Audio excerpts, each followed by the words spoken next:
Hello, bachcho. Let's read the question. The question is saying a student was given cell sample A and B to identify parts which are highlighted.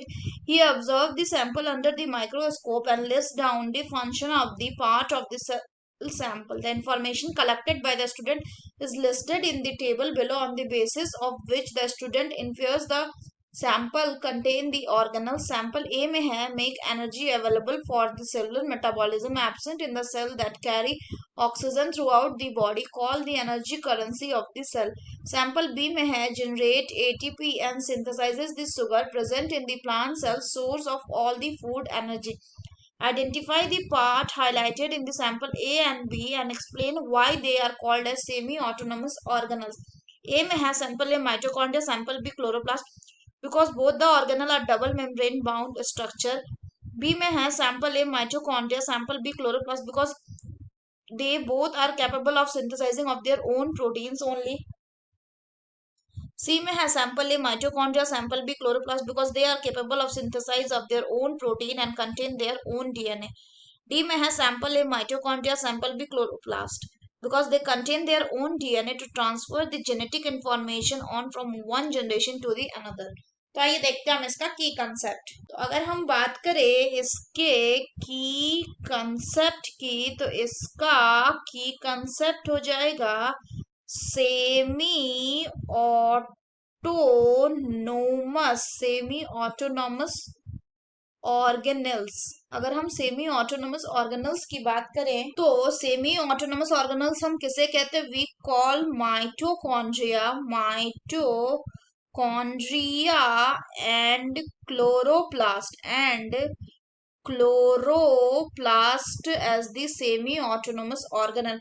ऐसा क्यों? क्योंकि इनके पास they have their own DNA। इनके पास इनका खुद का DNA होता है एंड साथ ही साथ इनका ये खुद का क्या होता है? राइबोसोम होता है, यानी ये खुद में ही प्रोटीन सिंथेसिस भी कर सकते हैं एंड इन डीएनए का ट्रांसफर कर सकते हैं। Therefore they can synthesise some of their proteins. इसके अलावा अगर बात करें तो इसमें आइडेंटिफिकेशन बोला गया, तो जो सैंपल ए हो जाएगा वो क्या हो जाएगा? Sample A will be mitochondria, क्योंकि जो माइटोकॉन्ड्रिया है ये किसमें एब्सेंट होता है? ये आपका एब्सेंट होता है आरबीसी में, और आरबीसी वो सेल है जो बॉडी को क्या करता है? ऑक्सीजन पहुंचाता है। और ये क्या जनरेट करने में मदद करता है? It helps in the generation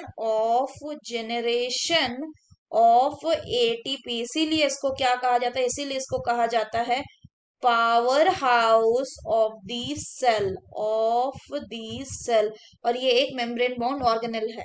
वहीं अगर हम बात करें सैंपल बी की, तो सैंपल बी है आपका क्लोरोप्लास्ट। क्यों? क्योंकि ये बोला गया कि इसमें ये प्लांट सेल में मिलता है, so it is found in the plant cell. ये क्या करता है अगर हम बात करें तो ये जो सनलाइट है इसको ये कन्वर्ट करता है किसमें?